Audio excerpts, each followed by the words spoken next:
Have you all seen Shogun? I'm here to give you a review that's more straightforward than any other video out there. Shogun is a revamped creation by Top Gun Maverick producer and renowned Japanese actor Sanada Hiroyuki. It draws inspiration from the historical figures like Tokugawa Ieyasu, revolves around three characters in different positions: Yoshii Toranaga, a Sengoku-era warlord inspired by historical figures like Tokugawa Ieyasu, Miura Anjin, a British navigator, and Toda Mariko, a mysterious Christian holding the key to their destinies. The story unfolds amidst the conspiracies and strategies of the Battle of Sekigahara, revealing the impact these three characters have on the tumultuous era. Produced in 1980 in the United States, Shogun was a major hit drama, and Sanada Hiroyuki has given it a grand scale and a fresh perspective for Japanese audiences. The visuals are stunning, portraying the majestic sea voyages and the imposing Osaka castle with remarkable finesse.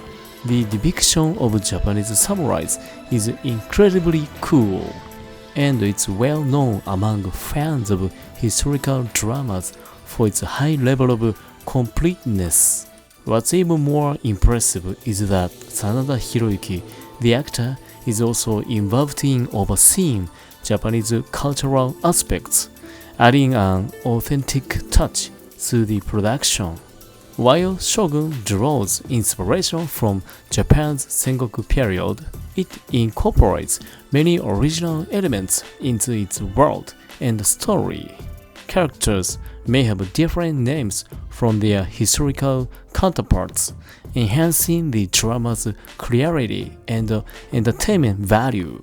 Today, I want to break down the Sengoku era portrayed in Shogun to help you better understand and enjoy this historical drama.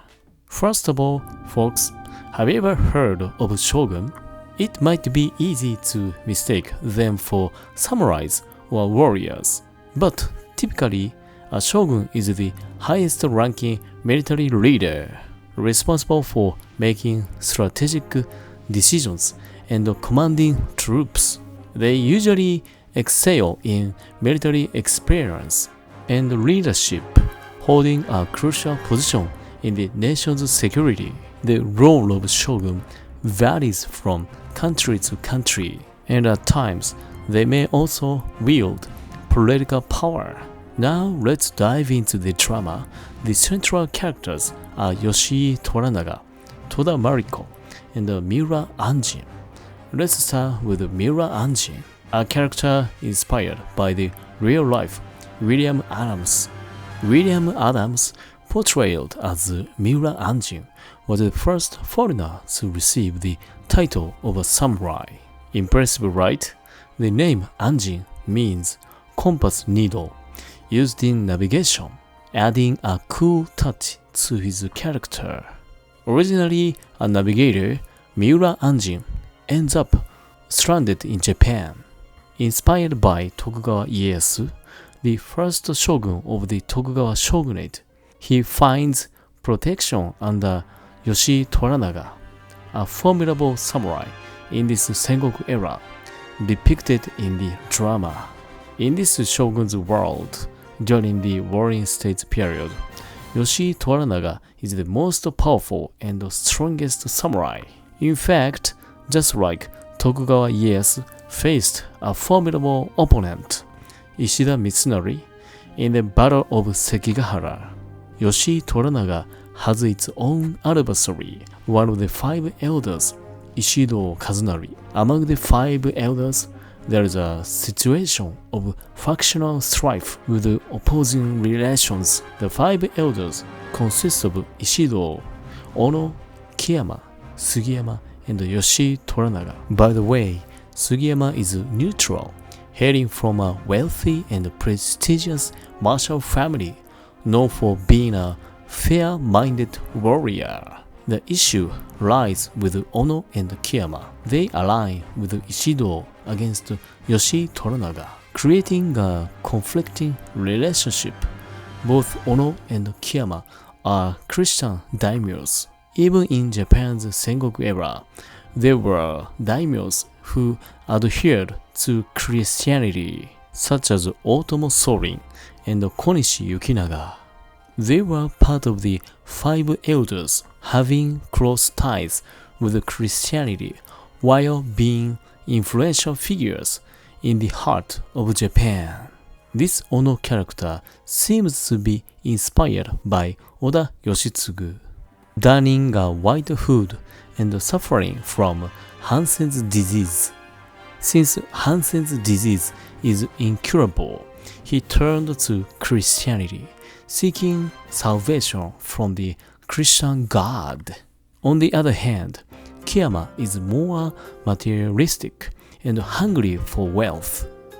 By becoming a Christian, he finds it easier to engage in trade with missionaries.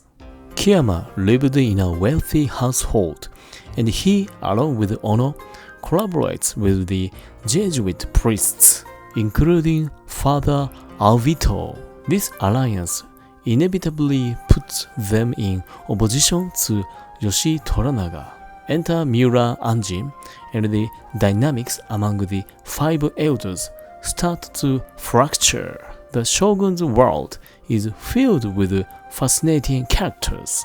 Yoshi Toranaga's son, Yoshi Nagato, and Tokugawa Ieyasu's son, Tokugawa Hidetada, present contrasting images. While Hidetada may have a less impressive image, Nagato, being the second generation with a great father, is quite energetic. Then there is Kusuki Yabushige, an intriguing figure. When Miura Anjin first arrives in Japan, he lands in Ajiro Izu, Shizuoka Prefecture. In historical reality, it was Kyushu, but in the Shogun's world, Miura Anjin ends up drifting all the way to Ajiro in Shizuoka. Initially captured by Kusuki Yabushige, he is a retainer of Yoshi Toranaga with ambitions. Miura Anjin originally possessed a considerable amount of weapons on his ship. He was both a merchant and a pirate, even engaging in plunder if necessary. Thus, he had loaded cannons and guns. Kusuki Yabushige discovers the weapons Miura Anjin possesses and plots to exploit him. Given Yabushige's rebellious nature, it's a story that might lead to betrayal. Toda Mariko is modeled after Hosokawa Garasha. Garasha, the daughter of Akechi Mitsuhide, belongs to the royal family of Hosokawa Tadaoki. Due to Tadaoki's friendship with Takayama Ukon, she developed an interest in Christianity. She plays a crucial role since she has learned Christianity and can speak Portuguese. Acting as an interpreter, Toda Mariko bridges the communication between Yoshi Toranaga and Miura Anjin, as she is the only one who understands both of their languages. Furthermore, Toda Mariko is a captivating woman, married to Toda Buntaro, the son of Toda Hiromatsu. Miura Anjin later marries a Japanese woman named Fujinokata. Initially resistant, Fujinokata gradually warms up to Miura Anjin, deepening their relationship. The trust between Miura Anjin and Toda Mariko runs deep. What will unfold in this Shogun drama is truly intriguing, especially considering the elements of romance that comes into play. It goes beyond a simple interpreter relationship, revealing the complex nature of human emotions driven by love and desire. However, Hosokawa Garasha experiences a tragic end to her life. During the Battle of Sekigahara, she becomes a hostage under Ishida Mitsunari's control. Unable to betray her husband, who sided with Tokugawa Ieyasu, she orders her retainers to kill her. It's a compelling storyline within the Shogun drama, leaving us wondering about the twists and the turns that lie ahead. Garasha's fate is deeply tied to her father, Akechi Mitsuhide, who orchestrated a rebellion, branding her as the daughter of a notorious figure. To confront this fate, she turned to the newly introduced Christianity in Japan. Guided by its teachings, Garasha comes across as a strong woman, even wielding a naginata in battle. She's genuinely formidable, making the combat scenes in the drama quite captivating. Miura Anjin and the Christian daimyos were in conflict, and this becomes the reason why Toranaga needs Anjin. While it may seem like Europeans are quarreling among themselves, in historical reality, it's a clash between the Jesuit Catholic religious order and the Anjin, being British and associated with the Protestant faith since he separated from Catholicism. Essentially, it was a religious dispute. Before Miura Anjin's arrival, the only missionaries in Japan were from the Catholic order. Toranaga had no knowledge of these intricacies. He merely saw foreigners arriving and categorized them as such. Miura Anjin, however, revealed the truth to Toda Mariko. When the Catholics built churches, they issued indulgences to fundraise for the costs. In essence, buying these indulgences meant that sins could be absolved with money, a means of resolving issues. However, some people didn't view this favorably, considering it deviated from the teachings of God, leading to the separation of Protestants. King Henry VIII of England tried to divorce his queen, but was rejected by the Pope, prompting him to break away from Catholicism. In Europe, where religion and politics were closely intertwined, religious conflicts escalated into conflicts between nations. Before washing ashore in Japan, Miura Anjin had participated in wars against Spain and the Catholic nation, indicating pre-existing tensions. Therefore, from Miura Anjin's perspective, these Christian daimyos aligned with the Jesuit missionaries are enemies. For Toranaga, they become a useful tool, sharing a common adversary. To combat this shared enemy, Anjin and Toranaga join forces, with Mariko acting as the bridge connecting the two. In actual history, the Jesuit missionaries entered Asia due to the perceived threat of Protestantism. With Protestants gaining influence in Europe, the Jesuits aimed to counter and spread their teachings.